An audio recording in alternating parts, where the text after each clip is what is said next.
Hi, everybody. I'm Bill Carlson with Café on Tampa, and we're continuing our online interviews today, this time with Liz Dimmitt, who wears lots of different hats. She works with a family Chevrolet car dealership. She's been an art analyst in New York and in Tampa Bay, and now she has a new project she's going to tell us about. Liz, give us a short bio of who you are. So I'm Liz Dimmitt. I'm a Florida native. I grew up in Dunedin. I worked for 17 years in New York, working in finance and the fine art world, and have been back here for a little over 2 years and really getting into the cultural scene and the arts here, as well as acting as managing partner of my family's Chevrolet dealership. Great. Tell us what's been your experience being back in Tampa Bay? Where do you think we are in terms of the arts? You've been involved in the arts worldwide. Let's go pre-pandemic. How do you think we were doing on, what level of evolution do you think we were as an industry? I think we're in the midst of Tampa Bay's renaissance. There are so many wonderful and exciting cultural events, institutions, organizations, galleries, creative people, and not just fine art, but performing arts, food. It really is a hub of wonderful creativity, and the arts are a huge contributor, I think, to not only the economy, but life in Tampa Bay. I'm not sure that people in Tampa Bay really understand how much wonderful culture there is here. When I first moved down from New York, people would say, "Oh, well, aren't you going to be bored? What are you going to do here?" And I sort of had to explain to them, like, there's so many wonderful things to do and so many cultural institutions and interesting people and makers and artists around. There's really, too much to do here. By the way, for anybody tuning in, just like a Café con Tampa style when we're meeting in person, if you have any questions, let us know. In this case, you have to type them underneath the feed here. So I'm looking over here if you see me looking.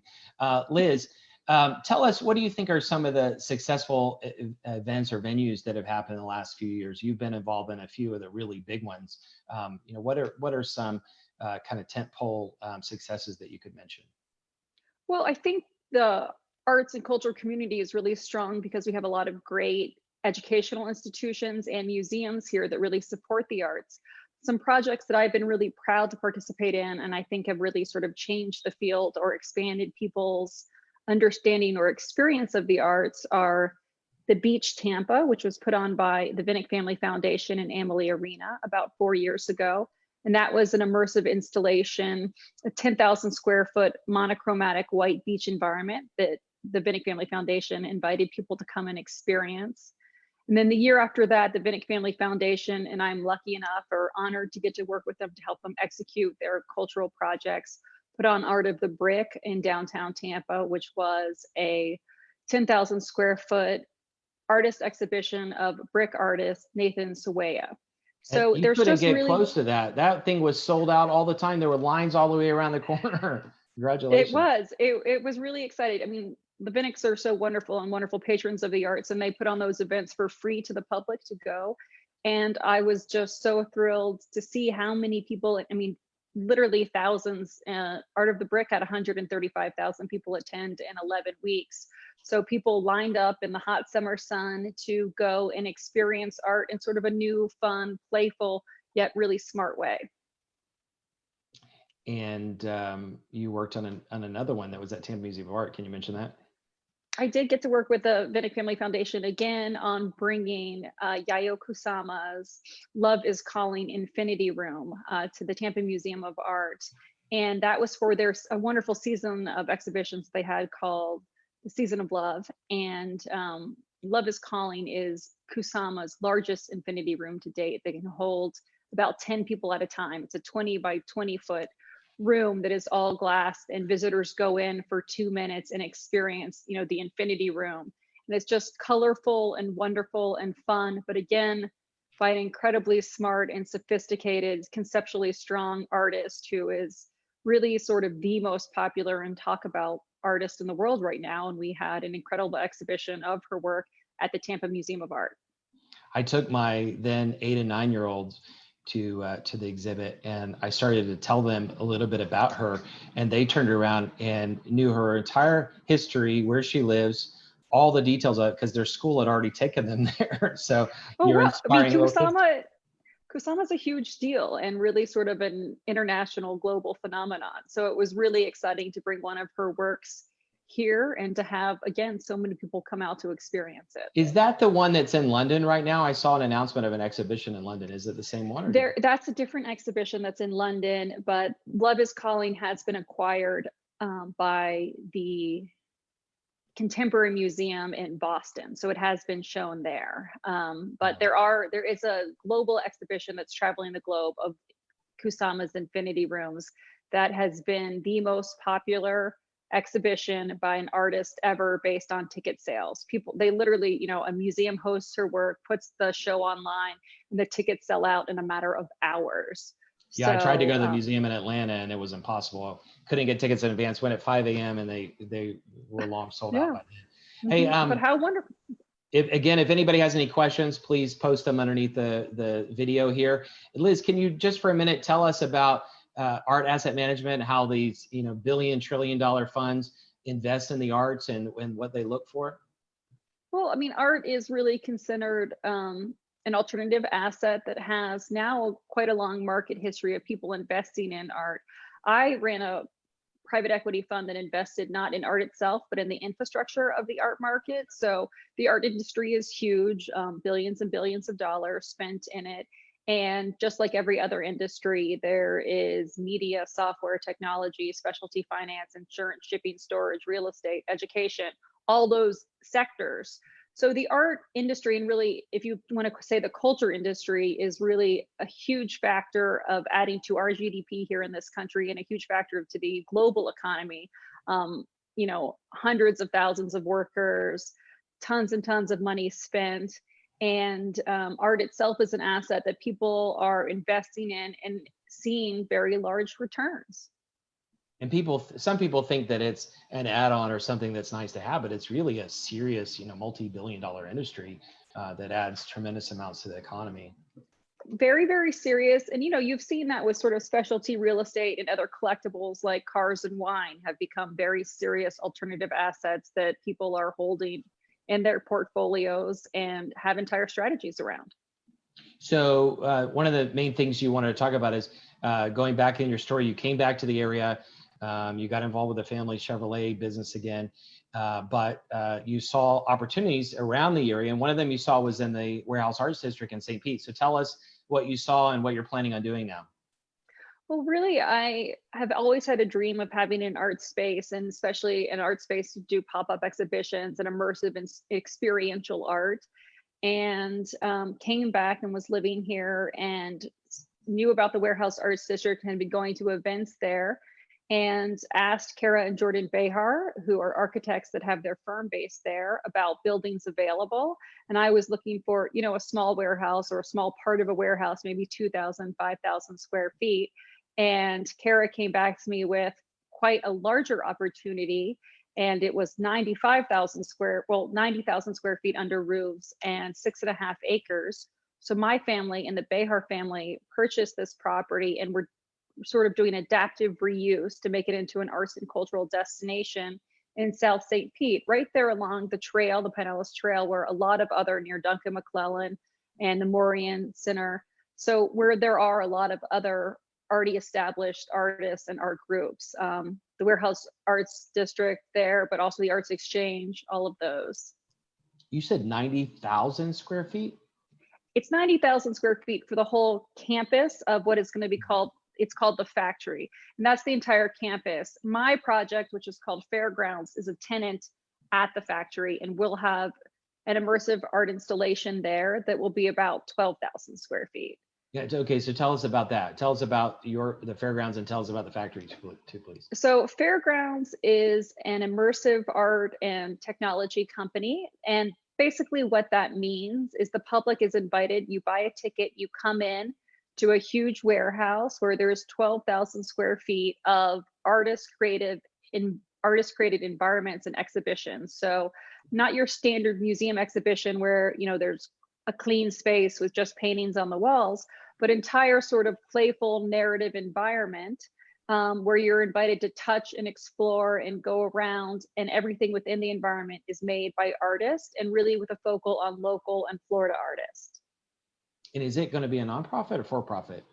It's a for-profit company, and I'm very passionate about artists and creative people. Art is a big industry. Artists and creatives generate a lot of wealth for the economy, and they should also be paid for their work. So it's a for-profit company. We'll pay artists to do their installations, and then we'll also pay artists a percentage of the profits from ticket sales while their art is on view. We plan to have artists changing out over time and exhibitions evolving over time, but while an artist's work is on view, they'll benefit from the ticket sales.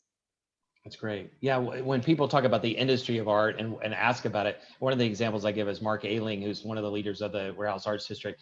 He's a sculptor, and I know you know him and you know the story, but I'll tell it for anybody who's watching. Mark is a sculptor, so he comes up with an idea, a creative idea, and then he has at any one time 6 to 10 people who fabricate the idea. And then he sells these sculptures to big developers all over the country, and they're $50,000 to $100,000 or more for these sculptures. And so what I told him is, I said, what we should do is call you a value-added value-added manufacturing company, because in economic development, St. Pete is an exception now, but in economic development, most of the time we don't pay attention to art as an industry. And he's bringing in tremendous amounts of money to our region. And there are hundreds of artists like that that are bringing money into our economy by selling, value-added products. Well, when I first started out working in sort of cultural strategy and working in the arts, people, developers, cities, you had to really explain the value of the arts. And I feel like we've gotten to a point past that where people really understand that experience in the arts and creativity and culture are what drives traffic. It's why someone goes to have dinner somewhere, where they choose to, have their apartment or their home. And it really is a huge factor in driving economics, conversation, and audience. And really smart corporations and cities invest in culture. So I was lucky enough a few years ago, you and Katie Tully took a group of us to Brooklyn, Harlem, to look at different arts things there. And one example you showed us was Dumbo. What often happens in redevelopment is that the artists come in because there's cheap rent, and then redevelopment happens, they move out. In Dumbo, they kept the artists there. And what my takeaway, tell me if this is your takeaway too, my takeaway was people want to live and work around art. And what the Warehouse Arts District has been able to do is they've been able to create an area where the artists own the land or the properties, and now development is happening around. Is that how you take it away? And where do you see that region, that area, Warehouse Arts District going, 10 years from now? Well, you're exactly right about Dumbo, and people, they've been smart about keeping that sort of artist and creative community there, and understand that that's why people are interested in Dumbo. The Warehouse Arts District, or South St. Pete in general, does have a lot of artists. Where we are is an industrial zone and will continue to be an industrial zone, but art making fits into that industrial zone. So I do think that over time, you've seen artists get pushed off of Central Avenue in places where rents have gone up, and they've congregated where they can afford the real estate. And now there's a really wonderful congregation of these artists within this neighborhood, and it's all along the trail, so it's very walkable. And I think, good art begets more art, and culture begets more culture. So, having a real cluster, and that's what we hope to do with the factory, is having a campus and a whole sort of huge clubhouse for the arts and cultural industries and creative workers to be. It'll just be a really clubhouse? Is it going to be a membership? No, it's not. Everyone is welcome, and you can come for free. So there's no membership, you don't have to pay, but we do hope to see those, people coming to hang out. Black Crow Coffee will be there. Daddy Cool Records will be there. The YMCA's teen dance program will be there. Fairgrounds will be there. There's actually 4 galleries that will be there. So there'll just be a lot of wonderful free arts things to do, and just come and experience and hang out. What about condos or apartments? Are you building any of those? No, the area is not zoned for that. It is industrial traditional. So there is not, you could have a work-live studio for an artist. We're not doing that. We're really working within the existing zoning and being true to what that neighborhood is now. So no, we're not doing any of that. And it would really be hard for a developer to do that. We're not developers. We're just interested in, I've never done anything like this before, but there's this huge space. We see the potential in it. We're going to try to, we're not taking down buildings. We're just taking an existing factory where the company moved out and turning those existing buildings into a place where artists and makers in the community can all gather, and people can work, show their work, hang out. And just to remind everybody, for anybody who's logging on now, please post your questions underneath in the comments if you have any. Liz, there's so many different things I could talk to you about, but I know that you know the developers or some of the developers of Wynwood in Miami. Can you tell us from what you know, short form, what is the case study there, and what is it that Tampa and St. Pete and other parts of the region can learn from that? Well, I think Wynwood really is a case study, and that's a neighborhood in Miami that the arts really moved into probably 15, 20 years ago. And there's a lot of graffiti. There's something called Wynwood Walls, where they have invited a lot of street artists and graffiti artists to come in and do incredible murals there. But what really started out as an arts destination was then followed by fashion, food, boutiques. There it is zoned, I guess, so you can have housing. And it really is now a very happening. There's this neighborhood with street traffic, and really is becoming, has moved very quickly, because Miami real estate, I think, accelerates very quickly, but it's become an entire arts community. And now even maybe has gone past the arts, and some of the arts are getting priced out and moving to new neighborhoods because the neighborhood has, really, I would say, turned over. But Wynwood is an incredible example. Dumbo's an example, of just where innovative people have taken over warehouses and other things and invited artists to come and participate and show their work. In both of those examples, there are developers involved, right? The one in Dumbo, what is it, Two Trees? Two Trees. And then in Miami, it's the Goldman family. Yeah. So it was originally in Wynwood, was it a real estate play that had art in it, or was it someone who had a passion for art that was looking for a place for it? Well, the Goldman family, the head of it used to be, I think his name was Tony Goldman, and he was actually known for converting Soho over. So back in maybe the 80s, he really owned real estate in Soho, and started to get the artists involved there in sort of New York's history. So that family has been known to understand the value of art and culture and growing the value of their real estate investments, and very much repeated that model that they did in New York first in Miami. Two Trees is another, I think, a family-owned company, and they owned a lot of Dumbo, which was a lot of old warehouses underneath the Manhattan Bridge overpass. And they very smartly gave studios and large amounts of space to artists, and have kept doing that even as they've developed the neighborhood with condos. Just want to say, though, I am not a real estate developer, and don't have that deep of pockets, and don't have that sort of, this is just my first ever project into this with the Behars, and they have an architecture firm, so they really do a lot of the heavy lifting and know a little bit more about it than I do. But we're really just taking buildings that already exist and making them so that they make sense for artists and other companies and organizations to move into now, and creating a place. And it really did come out of my wanting to have an art space, and you need a big space for immersive art, and everything else sort of started to come up around it. Now, what's your website for the factory? So the factory is factorystpete.com, and then Fairgrounds, the immersive art space, is fairgrounds.art. And right now is an exciting time, because just this Monday we released our first call for artists. So we released it in the form of an RFQ, a request for qualifications. And really it's just a very short form thing that artists can fill out, and we're asking for qualifications and interest. And really, as I was saying, Fairgrounds will be an entire environment made by artists, and those artists are the artists and love or follow out there in hopefully Tampa Bay and in Florida. So we put out this call to artists. They can apply to us, and then we'll look through and sort of prioritize who makes the most sense for this initial installation, and return to those artists and ask them for longer form proposals, which they'll get a stipend for, and then start to work with them to make this installation. And we hope to open Fairgrounds in January of 2021.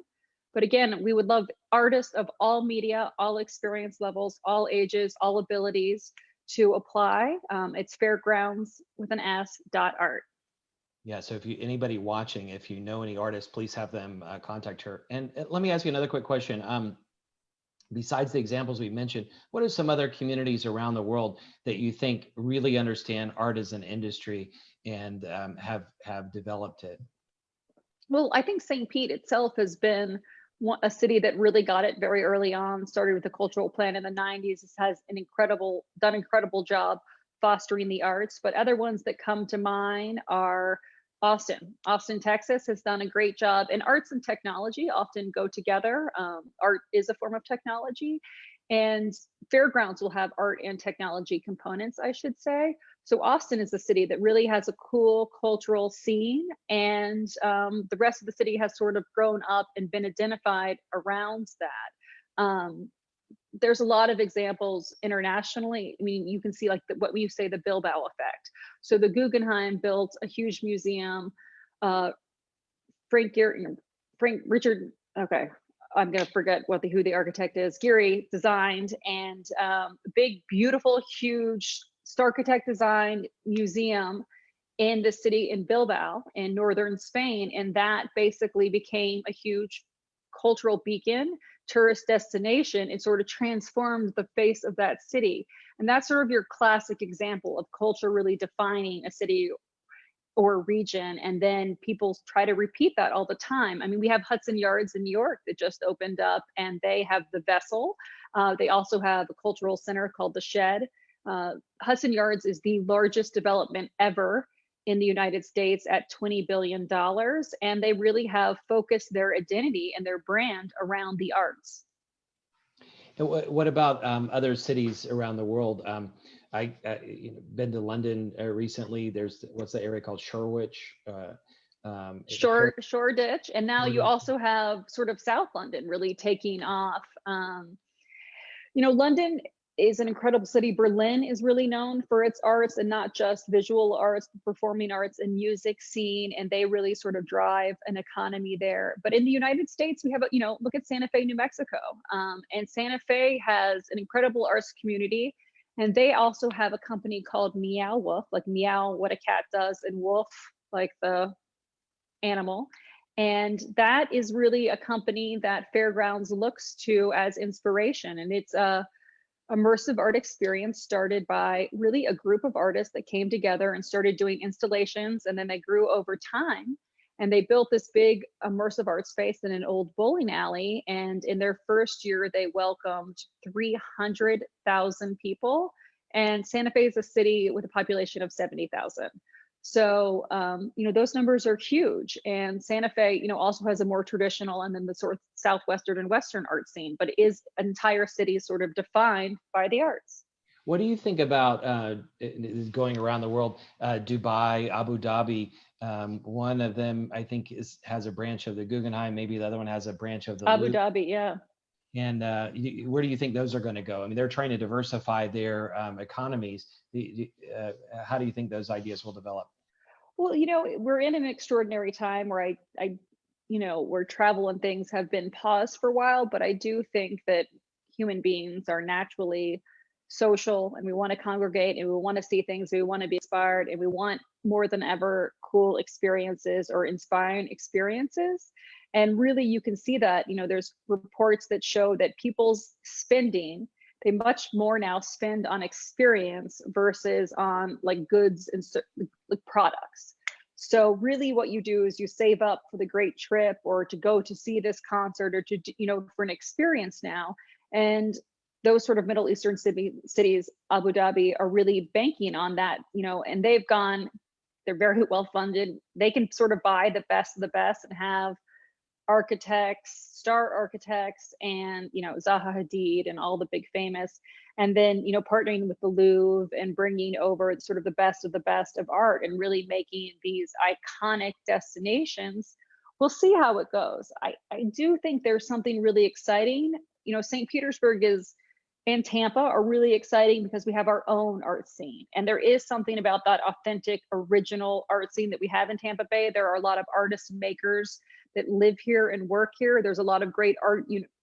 There's great art departments at universities, University of Tampa, USF. They have great art schools that bring incredibly talented professors and bring up wonderful students.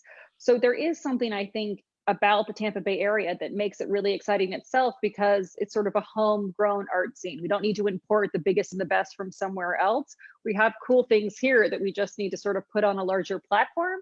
And that's what we really hope to do with Fairgrounds. So we talked a lot about St. Pete. Behind me is the banner that says Café con Tampa. You're also very involved in the Tampa art scene, as you mentioned before. What advice would you have for Tampa, the art scene in Tampa, for how to grow and develop it? You know, I think Tampa is there, and Tampa is doing an incredible job. And you see people like the Gobioffs and the Vinicks really, shepherding the arts. Tampa is there and has it. And had, Seminole Heights, and I'm a huge fan of the sort of garage and home gallery scene there.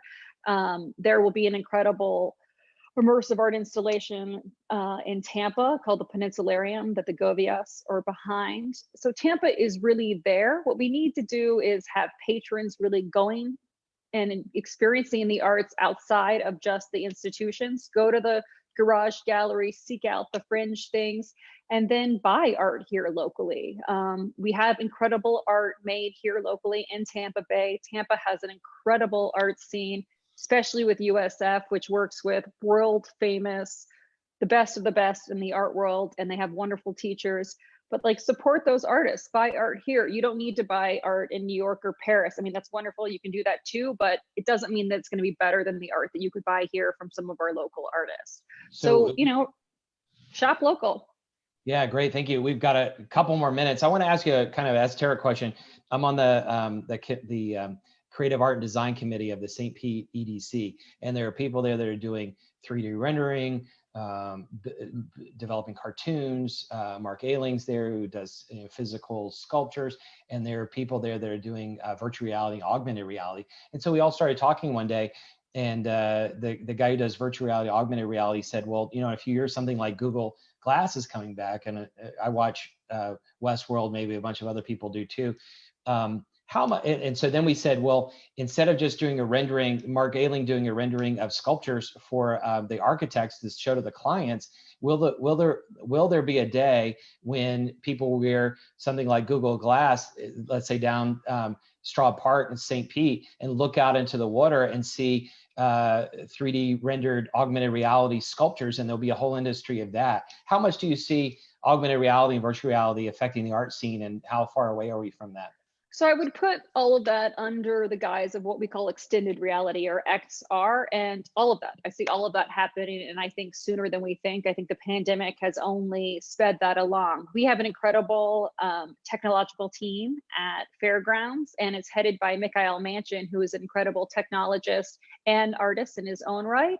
And I think that sort of AR, where you are in the real world and put the glasses on and experience augmented reality, things added to it, is really the next big step. It is just enhancing the experience that we're already having. But you see right now with the pandemic and how people are connecting digitally or virtually, and there's something that is really going to evolve out of that. I've been watching how artists and creatives have been connecting during this time, and I think it's going to accelerate what we see. But I think all of that will be happening, and it will be happening soon. I mean, it is already happening. It's just we don't quite have the hardware that's affordable or accessible for every artist to be able to make that work and viewers to be able to experience. So I think the next step, and Fairgrounds is really interested in this, is providing that technology to our local creative community and then teaching them how to use it so that they can make artwork in this new technology, so in extended reality. And I hope to see Fairgrounds, this incredible environment, as sort of the backdrop or the set for a lot of those experiences and new artworks to be layered on top of. So I have one last question, one really important question. During this downtime, I've been watching a lot of documentaries. I just watched my second documentary on Banksy. And if I remember correctly, you actually know him, bought art from him before. So can you tell us who he is? I cannot tell you who he is, but I have had the pleasure of meeting him. And, he's an incredibly engaging and fun and smart artist. And I just love that democratic art where everyone can enjoy it. And I think Fairgrounds will be something like that too, a kind of art that's really smart and interesting, but you can just hands-on, playful, adds joy to your life. And I think, we talked about art investing earlier, and my number one recommendation for anyone acquiring art is not to acquire it because you think it's going to go hugely up in value. Acquire it because it's going to bring joy to your life, and when you look at it, it's going to make you happy. And that's a great investment. And the arts and culture do that for me, and I think a lot of people in the Tampa Bay area, that's why we support it. So it's just a pleasure to get to work in the arts. Great, thank you so much. Anything else you'd like to say? You want to tell us your website again? So fairgrounds.art. And we are looking for artists, so please apply. And I just appreciate Café Tampa and all that you're doing to sort of spread the word about the neat people we have in this community. Thank you so much for coming back to our area and for all that you're contributing to our area. Hopefully, everybody listening and more can all work together and really build a robust art scene, building on all the great success we've had so far. Thank you. Thank you.